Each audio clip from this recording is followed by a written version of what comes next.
9월 첫 주가 되었습니다. 새로운 계절, 가을이 시작되었습니다. 언제 그렇게 무더웠던 밤이 있었는가 할 정도로 요즘은 아마 여러분들 주무시면서 좀 두꺼운 이불이 이렇게 필요한 그런 시간이 된 것 같습니다. 여름을 잘 보내기 위해서 오늘 특별히 또 남장면회에서 우리 교우들에게 좋은 음식을 준비해서 대접을 하게 되었습니다. 음식을 드시면서 우리 피곤하였던 몸을 다 이렇게 회복시키고 또 새로운 다짐과 각오로 결제의 계절인 가을을 맞이하는 우리 모든 교우들이 되기를 바랍니다. 오늘 읽은 마태복음 16장은 마태복음의 이야기 전개상 굉장히 중요한 그 전환점이 나타나는 부분입니다. 바로 지난주에 읽은 부분에서 베드로는 예수님에게 주는 그리스도시요 살아계신 하나님의 아들입니다라는 대단한 신앙 고백을 하였습니다. 베드로가 그 신앙 고백을 하고 그 다음에 예수님께서 베드로를 칭찬하시면서 너는 앞으로 있을 교회의 바위가 되어서 그 바위 위에가 교회를 세울 것이다 라는 말씀을 들었습니다. 아마 베드로는 그 이야기를 듣고 앞으로 자신의 인생이 정말로 탄탄대로에 있는 것 같다라는 생각을 했을 것으로 여겨집니다.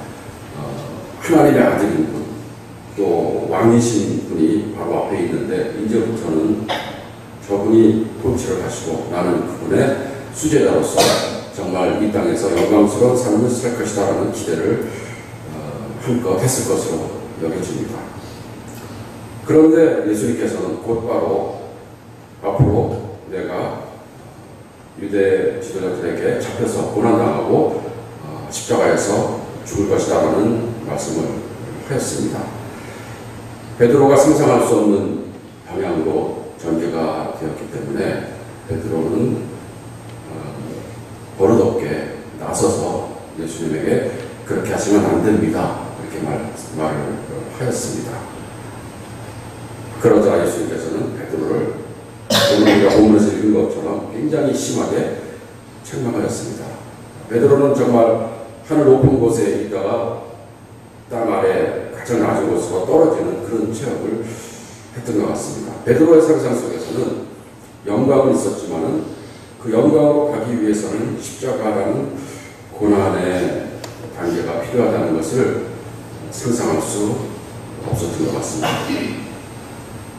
오늘 설교 제목을 고난 없는 영광과 영광 없는 고난으로 잡았습니다. 이 두 가지는 전부 다 문제가 있고 또 정상적이지 않은 상황을 표현하는 단어라고 생각이 됩니다.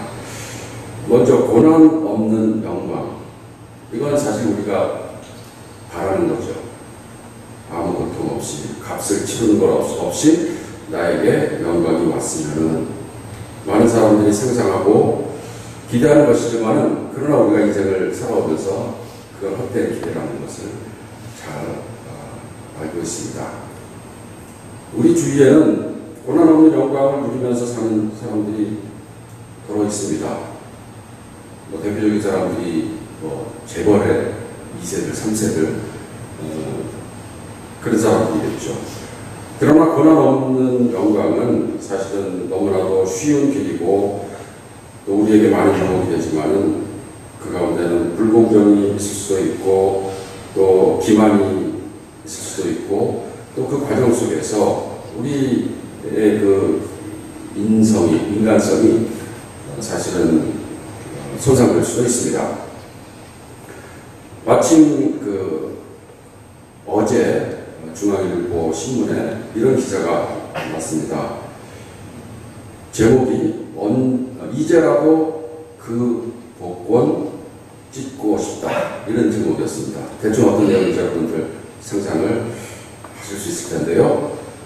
복권에 당첨이 되어서 돈 벼락을 맞은 뒤에 찾아온 끔찍한 것들이라는 부제가 붙어 있습니다.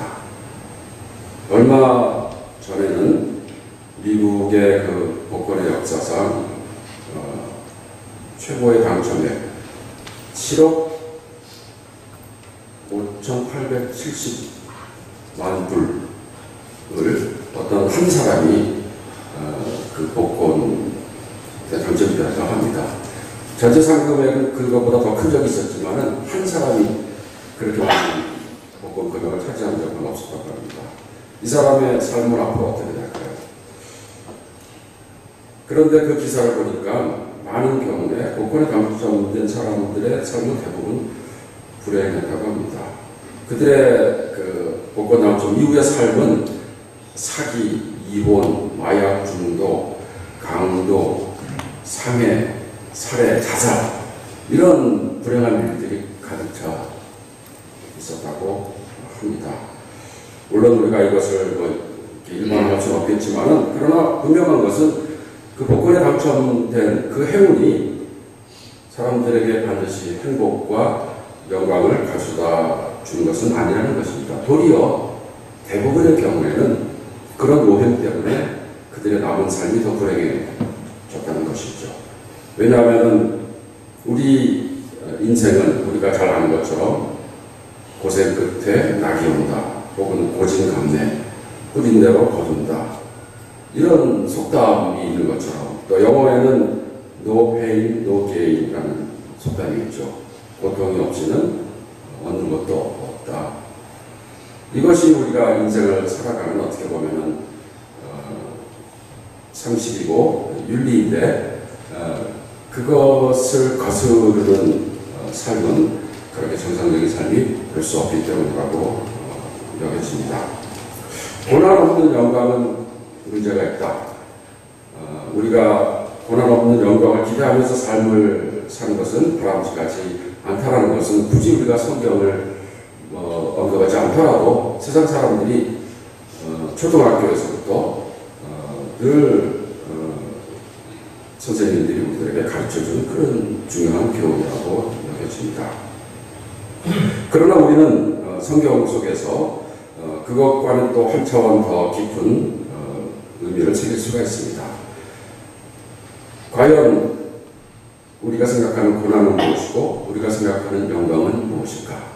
우리가 영광을 이 땅에서 돈이 많아갖고 비싼 물건 사면서 떵떵거리면서 사는 것을 영광으로 생각한다면은 그러면은 그런 영광된 삶 자체가 이미 유한하고 또 비극을 내포하고 있다는 것을 우리들은 당연히 전제할 수밖에 없습니다.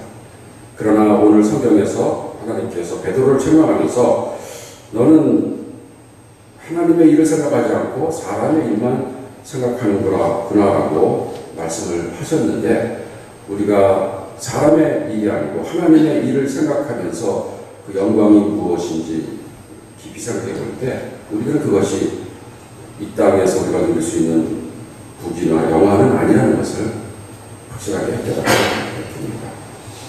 이 영광은 우리가 시간 속에서 살고 있는 우리의 인생을 초월한 것이고 어떻게 보면 죽음을 넘어서까지 온 우주 모든 것을 고려한 그런 상태에서 우리가 생각할 수 있는 지극한 영광이라는 것을 생각을 해볼 수 있습니다. 그 영광은 하나님만이 주시는 영광이고 또 우리 인간의 상상을 초월하는 그런 진정한 영광입니다.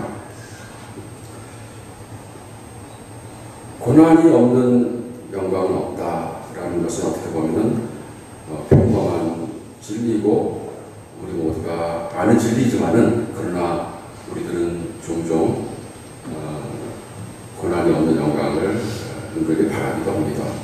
아마 고난이 없는 영광은 없다라는 교훈은 무엇보다도 우리가 좀 잘 될 때, 영광을 많이 누릴 때 특별히 새겨봐야 할 그런 교훈이라고 여겨집니다.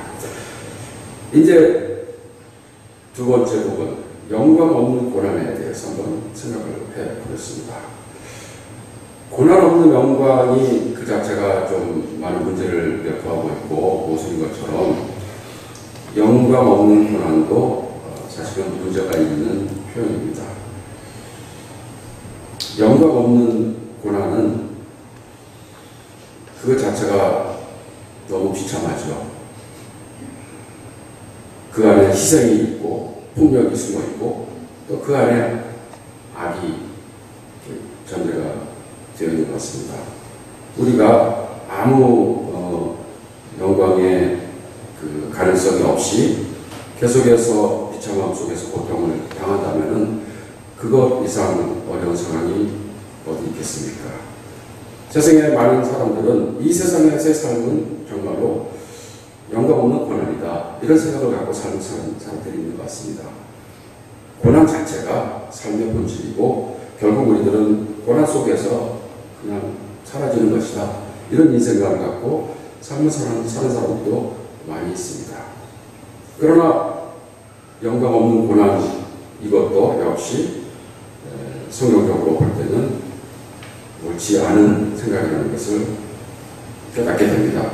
오늘 우리가 읽은 출애굽기 본문을 보면은 이스라엘 사람들이 엄청난 고난을 당하고 있었습니다. 고난 속에서 하나님께 끊임없이 외쳤습니다. 그 외침에 대해서 하나님은 그걸 그대로 보지 않으시고 그들을 해방시키기 위해서 그들을 영광의 자리로 인도하기 위해서 모세를 택하여서 그들에게 보냈습니다. 신비한 현상 속에서 가시덤불이 있는데 불이 붙어 있지만은 그 가시덤불이 다 없어져 버리지 않는 그런 신비한 상황 속에서 하나님이 나타나셨죠. 그 장면을 요즘에 생각해보면 그렇게 어려운 거 아닌 것 같아요. 그죠? 가스레인지에서 가스불을 켜면 불이 나면서 그게 타 없어져 버리지는 않는데 혹시 그럴 수도 있었겠다는 생각해봅니다. 그 지역에 자연적인 어떤 가스가 분출해서 그런 현상이 났을지도 모르겠습니다. 그러나 당시로서는 상상할 수 없는 엄청난 일이었습니다. 그리고 오늘 우리가 읽는 출애굽기 본문 바로 다음에 모세가 이스라엘 백성이 누가 그 모세를 보냈냐라고 이야기하면은 어떻게 할까요? 라고 물어봤을 때 하나님께서 나는 스스로 있는 자이다, 스스로 있는 자가 보냈다고 말하라, 이렇게 얘기를 했습니다. 결국 하나님은 스스로 존재하시는 모든 존재의 근원이시고 창조주이시고 온 우주를 주관하시는 분이기 때문에 하나님께서 볼 때 이스라엘 백성들이 무고하게 고난당하는 것을 허용할 수 없다라는 말씀이죠. 하나님의 뜻 안에서 그런 무고한 고통과 고난, 이유 없는 고난은 허용할 수 없다라는 그 의미가 그 속에 담겨 있습니다. 결국 해방이 없는 고난, 회복이 없는 고난, 영광이 없는 고난은 하나님이 보시기에 불이이고 구하나님은 그러한 상황을 고치기 위해서, 회복하기 위해서 역사 속에 오신다는 것을 우리가 구약성서 통해서 깨닫게 됩니다. 예수님께서 베드로에게 하신 말씀도 같은 맥락에서 우리가 이해할 수 있습니다. 예수님께서 우리 인간의 고통을 대신 지시고 그 문제를 해결하기 위해서 예수님은 십자가를 몸소 지시고 우리 인류가 당할 모든 고통을 몸소 감당하시고 십자가에서 돌아가시고 나서 그 다음에 부활을 통해서 영광을 이룰 것이고 그 영광을 우리가 누릴 수 있게 되리라고 말씀을 하고 계신 것입니다.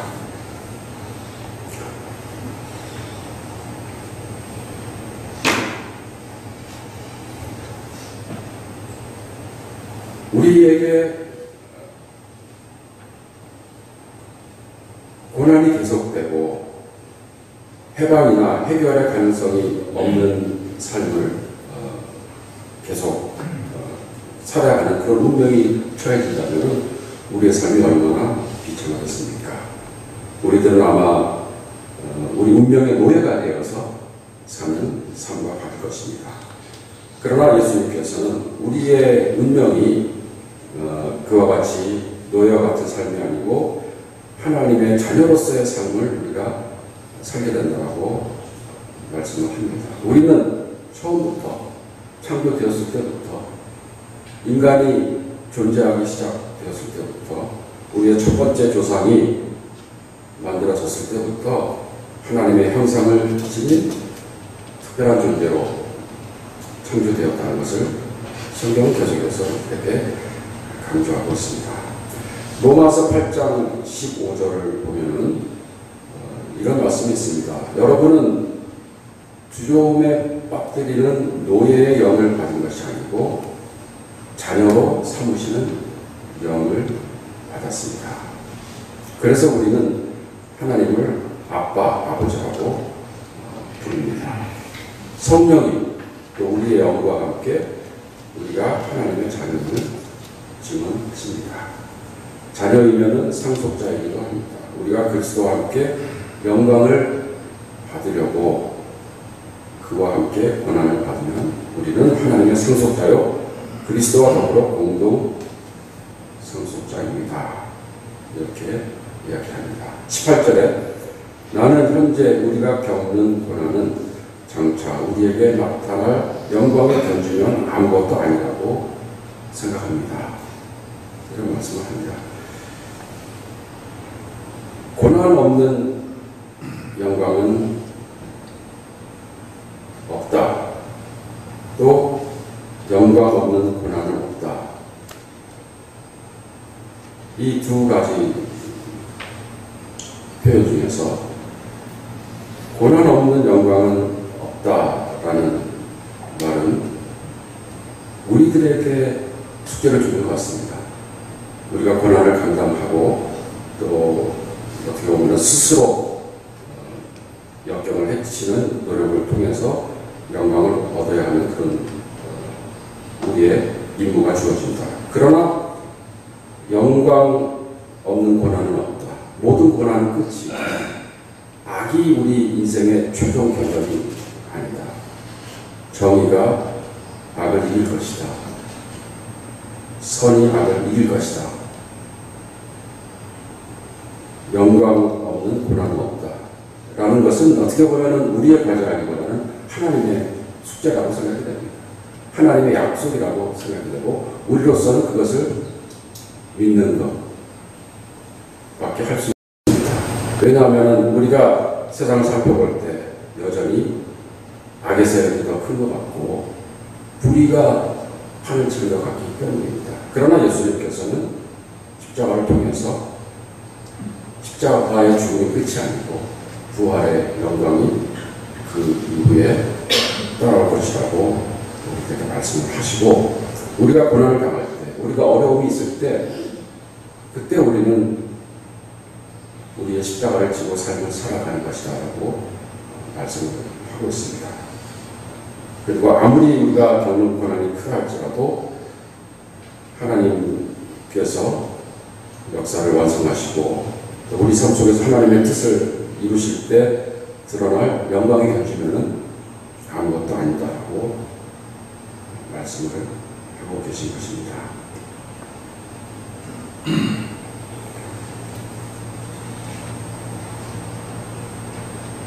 고난 없는 영광, 영광 없는 고난, 둘 다 자연스럽지 않은 그런 개념입니다. 영광을 위해서 예수님께서 대신 우리의 그 고난의 짐을 지어주셨습니다. 예수님께서는 우리들에게 우리의 십자가를 지라라고 말씀하셨고 또 누구든지 자기의 목숨을 부지하기 위해서 인생을 사는 사람은 자기의 목숨을 잃을 것이고